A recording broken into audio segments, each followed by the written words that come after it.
Hello दोस्तों, इस video में हम इसकी डीजी की डीजल साइकिल को कवर करेंगे। ये हमारा डीजी का टैंक है और ये इसका नॉब है और उसका गेज मीटर है। ये आउटलेट लाइन है और ये इनलेट लाइन है।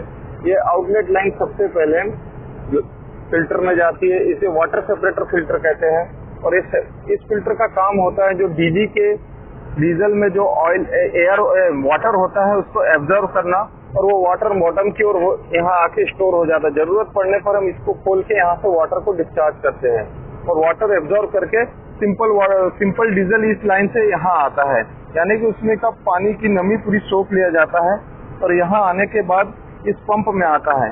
इस पंप में आने के बाद में यहाँ पे कभी हमारा पंप डीजी एयर ले लेता है, तो इस पंप को प्रेस करके यहाँ से बोल्ट ओपन करके इसको प्रेस करने से यहाँ से एयर निकल जाती है और एयर बाहर हो जाती है और इसको लॉक कर दिया जाता है।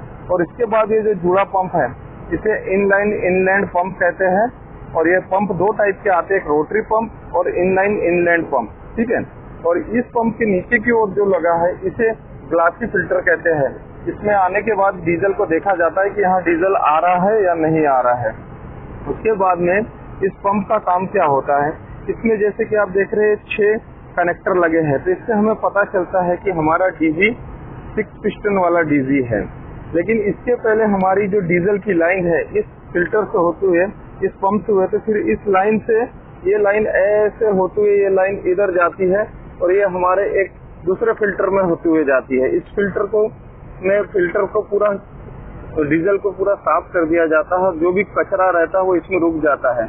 फिर ये लाइन यहाँ से कंप्लीट होके रिटर्न यहीं आती है। ये देखो, ये लाइन इधर आ रही है, ये लाइन आके फिर इस पंप में लग जाती है। फिर यह डीजल इस पंप को जाता है और यहाँ से फिर ये डीजल जो है इस लाइन के थ्रू होते हुए इंजेक्टर को जाता है, जो हमारे 6 इंजेक्टर लगे हैं। और इस तरह से इस पंप का काम होता है इंजेक्टर तक डीजल पहुँचाना। लेकिन ये जो और एक लाइन लगी दिख रही है आपको, ऐसी सिंपल सी, ये सभी से कनेक्ट है। ये सभी इंजेक्टर से ये लाइन कनेक्ट है।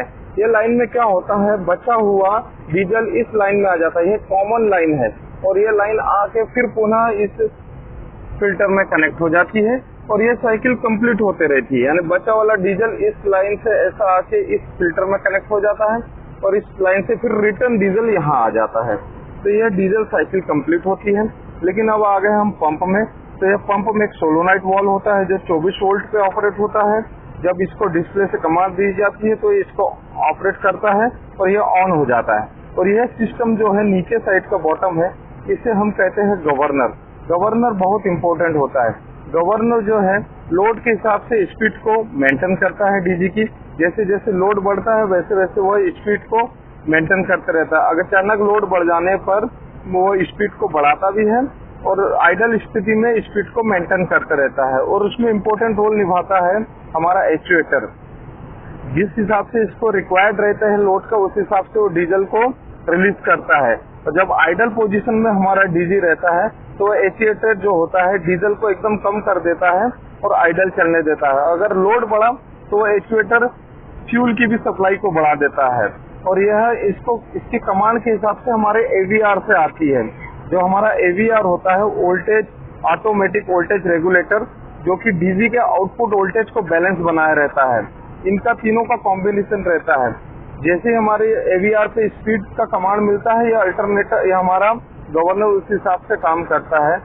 ये पंप है, ये इसका बैक साइड वाला गवर्नर है और इसी में एक्चुएटर कनेक्ट है। इस तरह से यह पूरी साइकिल हमारी डीजी की हो जाती है। एक बार मैं फिर से आपको बता देता हूँ। यहाँ इस पंप से लाइन हमारी इंजेक्टर पे जाती है। इंजेक्टर से बचा हुआ डीजल रिटर्न इस फ्यूल में इस फिल्टर में आता है और यह फिल्टर जो है इसी से कनेक्ट रहता है। यह प्रोसेस होते रहती है और लास्ट में यह पूरी साइकिल कंप्लीट होकर फाइनली जो हमारा डीजल बचता है वो इस लाइन से रिटर्न हमारे इस टैंक में चले जाता है। इस तरह से डीजल की पूरी प्रोसेस कंप्लीट हो जाती है और यह वीडियो हमारा डीजल साइकिल से कंप्लीट होता है।